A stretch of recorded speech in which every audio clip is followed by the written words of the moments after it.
All right, Lions fans, let's talk. Let's do our traditional prediction of the upcoming season and out the gate, record wise. I guess you could say evaluating the whole team as a three-phase process. You have the starting of the season, the middle season, and of course the results of how it's going to turn out in the end. So this is going to be our prediction video, and we're going to jump into what has taken place over the off season, as well as is actually is going to determine the prediction of this team, and we're going to dive into it, and of course I'm going to be as long winded as always, and once again this is how we do it. So here we go. We're going to start off with this. We're going to start off with being an average Lion fan, which I am not, and this is directly towards those who are. And I know if I do get one review for this video, I will understand if something that I would say with someone else will actually echo. In other words, I don't want to say they would copy and paste, but they would do sort of thing, and even if they do it, that's which is fair. Once it's out there, it's out there. I don't expect any, feedback or that sort of thing. The thing is, when they use it, they take it out of conduct, out of context, and not out of conduct, out of context, and they it becomes one of those things that it'd be like a shot towards me of what I said versus was actually being said. So I'm going to try to be thorough with this as much as possible. The Lions gonna have a tale of two records. They're gonna have a tale of being pretentious as well as showing a glimpse of being competent. So, and there's a reason for it, which it has always been for 50 plus years, and it won't change. Even with this current regime, it won't change because it comes down to this one thing. Well, this is the start of the season, and the this is where, let's say, the fuel gets pumped and everything, and where the organization, or you could say those running the organization, really become like a cash cow. It becomes a this I don't know. I'm lost for the word I'm trying to say. It would become unbeatable. This is where the organization is victorious. This is why their season is always going to be successful in this regard, because they hook the Lions fan, or they hook the average fan, or I guess you could say hook a fan to being a Lions fan, to be hyped on paper. Now, on paper is nothing like the actual competition. So if you do it right, which they have done it, put enough gimmicks, enough, I guess you could say, make it entertaining, it would draw the fan in. So the average fan that's supporting the Lions, they're not supporting the Lions based upon success. They're supporting the Lions based upon actual being a paper lion, versus actually being an actual lion. So they would look at what they've done in the preseason.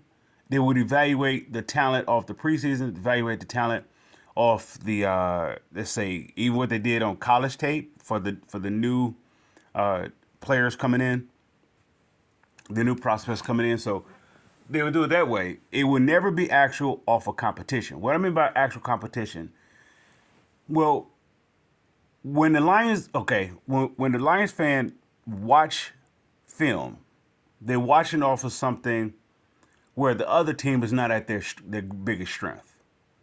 And this is where the fan will say, well, okay, well, this is what our team is going to look like. Say, for example, somebody will say the Lions are going to have a good defensive line, based off of their top draft pick. But the top draft pick is off the production that they evaluating off of is from collegiate level. Even somebody would say, well, they had, the preseason. Even with that, that's not going by adjustments. Now the other teams have film tape. And so the film tape that they have, the film tape that they have is not just game tape. This is like development coaching tape. So you would get these franchises or get these organizations that have been successful at being competent. They know how to game film. They don't game film off of, okay, if Aiden Hudson hits his gaps, and they don't game tape off of that. They game tape off of how much does the Lions, or how much does the Lions coaching staff know. That's how they game tape. So this is why, excuse me, where every team or every season, let's say this way, every season, the Lions could start off a certain way, but then there's always a point where the Lions would tank, or they would show that they were being pretentious, that they are actually a legit team, but then it doesn't hold up. Well, it takes development of the coaching. This is where the Lions fail at the most. Undeveloped coaching.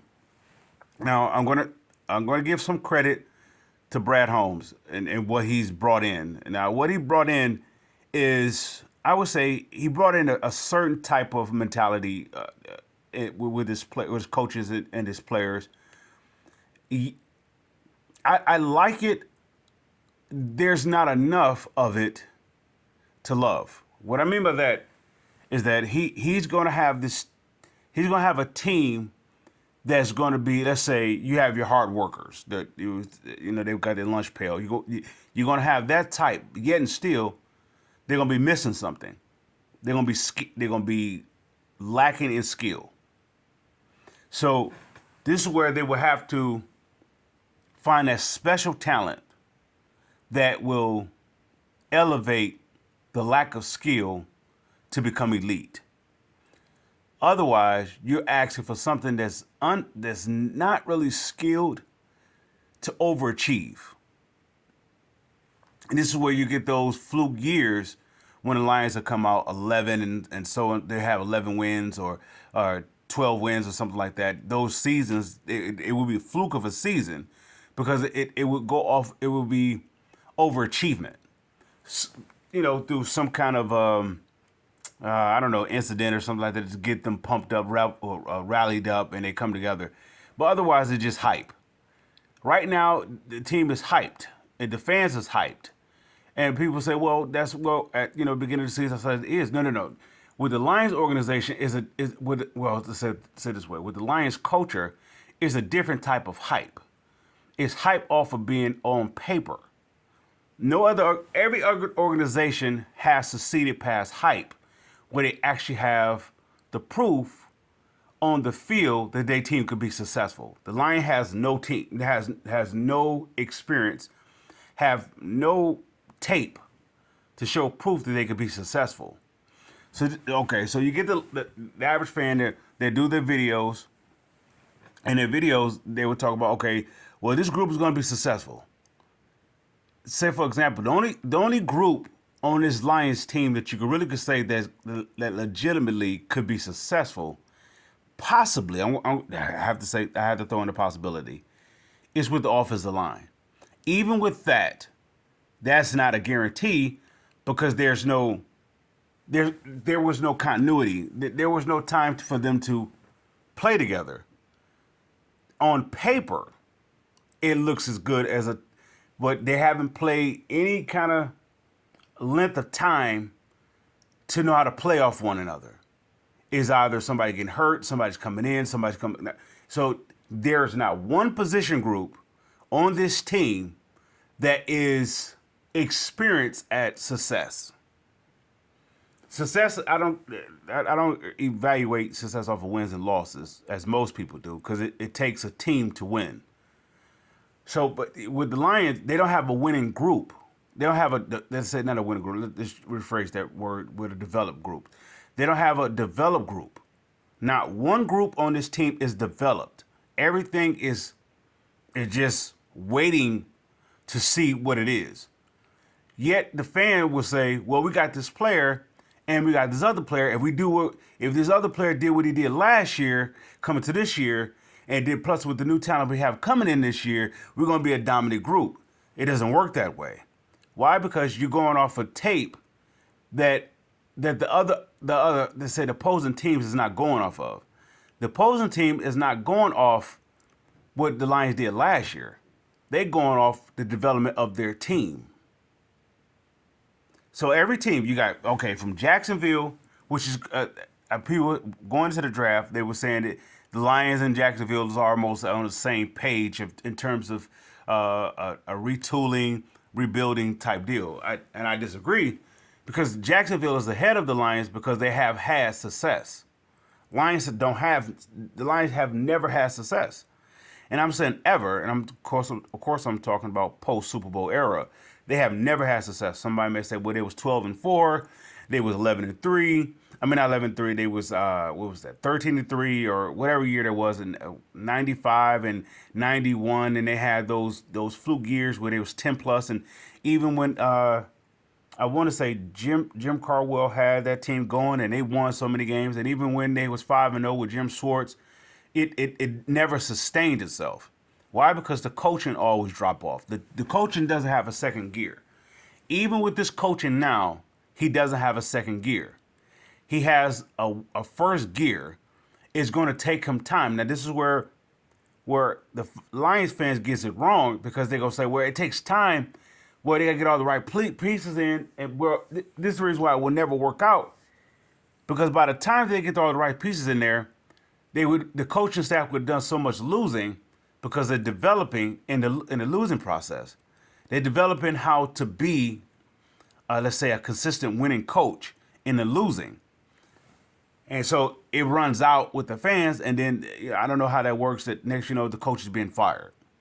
Say, for example, I would say their best successful coach was Jim Schwartz over Jim Caldwell. Reason for it is because Jim Schwartz brought a team off of a very, very, very losing. I mean, was there 0-16, and he turned them around, and he was at that second stage of actually starting to develop as a coach. How do I know? He goes to Philadelphia and they win. He's not the head coach, but he fine-tuned himself. He matured. This is where the Lions fan doesn't give the average coach that type of time. So this is why the team will be average again, regardless of the talent they bring in and regardless of the talent that they had here.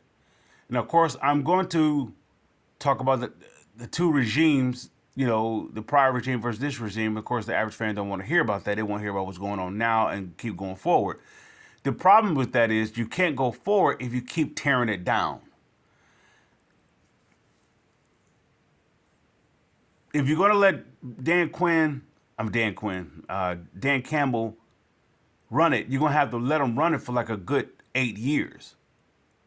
Why? Because the deficit, the whole of what the previous coaching and the previous organization put this team in, he needs time to get out that hole. You may have an offensive line that's built, and of course it's built by I believe the best GM the Lions has had. Why? Because Bob Quinn is the best GM the Lions has had for this one reason only. The talent that he brought in here, they go from being good to elite. Now don't get me wrong. You got people say, well, what about Jared Davis? What about Kenny Galladay? What about this player? What about this player? All the players that they're hyped about this current season, or their go-to, or their staples, or their anchors of the team, is off of Bob Quinn. The offensive line is Bob Quinn. That running back, Bob Quinn. Let's see, the tight end, Bob Quinn. Even, let's say, I want to say your punter, your special teams, that's Bob Quinn. It's all Bob Quinn. All right?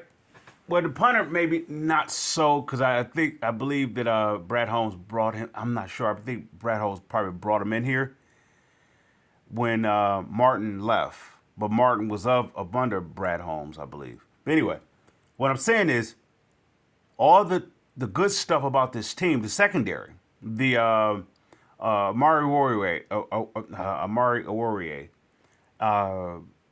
my guy, on the opposite side, Okuda, let's say Tracy Walker. That's all Brad. That's all Bob Quinn. Bob Quinn. That's all Quinn. Where the Lions lacked that in this offseason is if you're gonna get Aiden Hutchinson, right? Which I wasn't for the pick. If you want to get him, you got to get him some help, and that's one thing they didn't do. They didn't get him any. They did this. They do this. They do the same thing. Of course, we're gonna jump it off topic and we're going to something else. Let's go to the phase two of why the Lions is going to be average. Well, phase two is this: the Lions do this thing. They get you in the building, but they don't give you a reason to stay in the building. What I mean by that is they paint it up to make it look good, but then when it comes to actually being the image of what it's looking like, they disappear. You get Aiden Hutchinson, right? But you don't give him any equal level talent. I mean, equal level where it's where he's not. What in other words, Aiden Hutchinson, they're going to expect Aiden Hutchinson to be so good, they're going to burn him out. The same thing what they did with Ndamukong Suh. They're going to burn him out. When they had the opportunity to give him equal talent, they don't do it. They don't do it. Okay, going to this draft, okay, you had another, I guess you could say, borderline late first, early second pick. Well, you can go ahead and get some defensive help. All right, they traded up to go get a receiver, which doesn't make sense. Well, it doesn't make sense for this reason. The coaching staff or the GM said, Goff, we're going to get you some help. Well, Goff will have all the help that he needs in the offensive line. But anyway, that's another thing. We're going to get you some receivers. Well, you already have receivers. You already have a legit tight end. You have all that. You don't need to trade up to get a skilled player. The reason for it is if Goff is up under a 2-year evaluation, maybe they already know what they're already content with Goff. Yet at the same time, they're not supporting Goff the best way. The best way to support Goff is make the game very simple or simplistic. Well, you give him a good defense, which he had with the Rams. He had a good defense there. They made the game very basic, and then you complement that with a run game. That's time management. That's one thing the Lions didn't do.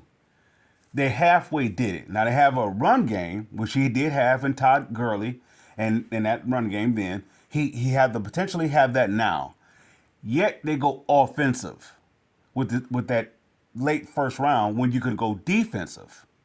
You put, let's say, someone, okay, now once again, to jump off, decide, for example, if they would have took the monster, Godzilla, as they call him, if they would have took Godzilla, if they would have took Jordan Davis, right, I believe that's the defensive tackle. Never mind, there was no studs coming out and linebackers coming out, right? You have somebody to grow with Aiden Hutchinson. Now you're going to expect Aleem McNeil. You're going to expect, I don't know, I think of the other guy that they brought in, they drafted last year. I can't think of his name. But the defensive tackle they brought in last year, you're going to expect them to take leaps. Along with, okay, you have Julian Okorafor, you have Romeo Okorafor, which they both are broken in the same way. Then you also have Austin Bryant, who is broken. You don't have anything. Okay, if you're going to go off for Charles Harris, once again, that's the paper version. The rest of the NFL, let's say every NFL team has success on their resume. Every NFL team has success. And what I mean by success is either they're going to their conference, they consistently win a division, or they've been to the Super Bowl. Every team in the league, other than the Lions, have that on their resume. And if you're going to say the Lions have, they've been to the conference game. You're talking about back in '91. All right, every team has have that. So they have how to, whatever the Lion punch is, they know how to counter that multiple times over. So the best way for the Lions to counter, let's say, the lack of success is to make the team more successful, which they failed to do. Okay, let's say, for example, in times past, you drafting Ndamukong Suh with the number two overall. That's the same thing of drafting Aiden Hutchinson. Then with the second round pick, high draft pick, you go get someone who's broken in job at best. They do the exact same thing with the receiver, skill position. When you have a stud in Ndamukong Suh or even potentially Aiden Hutchinson, you complement them. They don't do it. They get them average talent next to them, and this is why they will always. This is why the team will always fail, because it's always undeveloped. They never complement the right talent. Okay, okay, maybe okay. There's an exception. They do it on offense. When they had Calvin Johnson, they brought in Golden Tate. That's the only time they had. It was that considered. I want to say they complemented the star with star-like talent. You can't deny, let's say, Golden Tate's production on the field. You can't deny it. Other than that, okay, you have Barry Sanders. What did they complement? You could say Herman Moore. I guess you can say that. All right, Barry Sanders. Okay, you got this. Here's your talent. You have Barry Sanders, Calvin Johnson, and Ndamukong Suh. I dare not to even mention what's his name, Matthew Stafford. He is not on. He's not elite. He's average to good at best. He's not elite. So when they have elite talent, which is people are projecting that Aiden Hutchinson may be, if he's going to be elite talent, they never compliment the talent. They hope the team over excels. Well, it's ran that way by the top all the way down. Just do enough to get them in the building. And it's always ran that way. The coaching staff, with the coach staff they have assembled, ex-players, that's good enough to get you into the building. Yet they don't know enough. They're going to have to learn on the job, which is going to take time.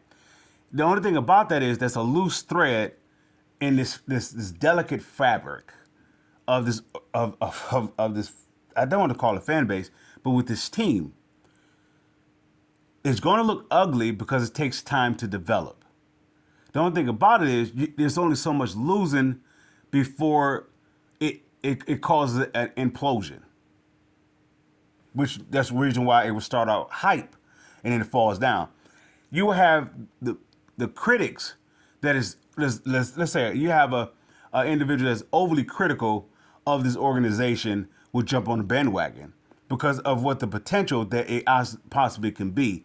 Not on paper, the potential if they were to dot the I's, if the Lions organization were to dot the I's and cross their T's. And the reason why that the overly critical individual would jump off the bandwagon is because the Lions don't dot their I's and cross their T's. They do just enough to get you in. Now, with that said, we're going to close this out.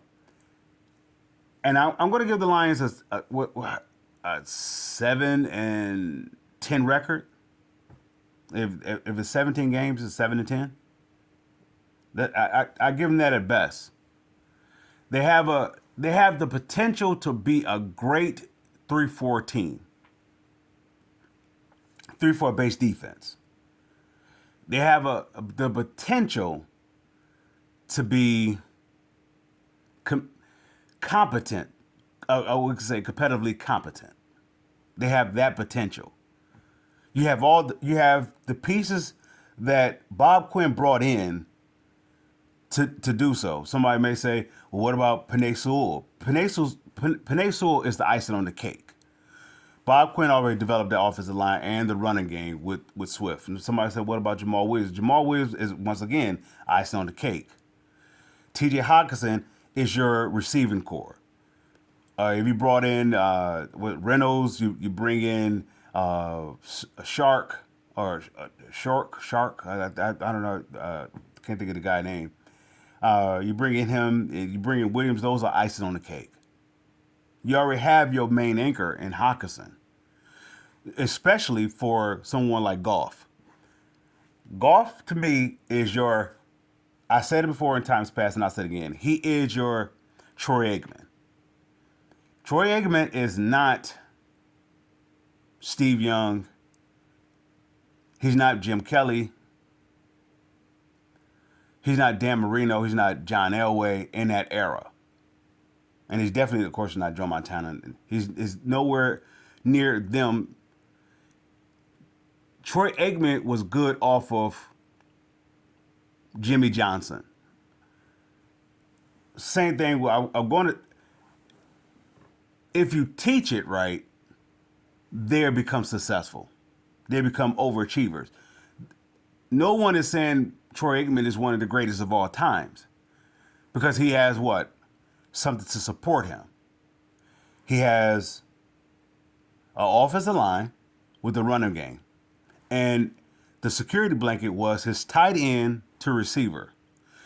And then his overall protection was his defense. That has nothing. The way the team was set up for Troy Aikman, it wasn't based upon him. All he has to do is don't lose the game, and that's what he did. He was a clock manager. Same thing what you do with Goff. He's a clock manager. The team is. If they would have went into the draft instead of going for the skill position, you capitalize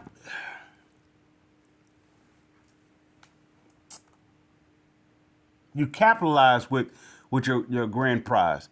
It's potentially, well, not potentially, especially if the team is going to say, we're not looking forward to drafting high in the draft again, barring that the Rams is not going to tank and that pick is not a high pick. The Lions are potentially going to be in the middle of the pack.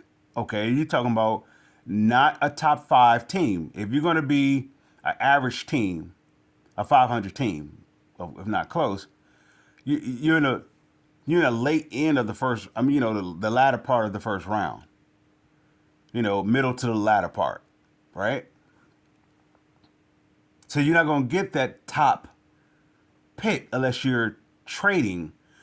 Say like if there's a stud linebacker coming out, or there's a stud, let's say, safety or corner, whatever the case may be, that you're going to have to fill in this blank next year. And right now, your glaring hold is linebackers, right? If there's a top linebacker out there, you're not going to grab them in the middle to the late part of the of drafting.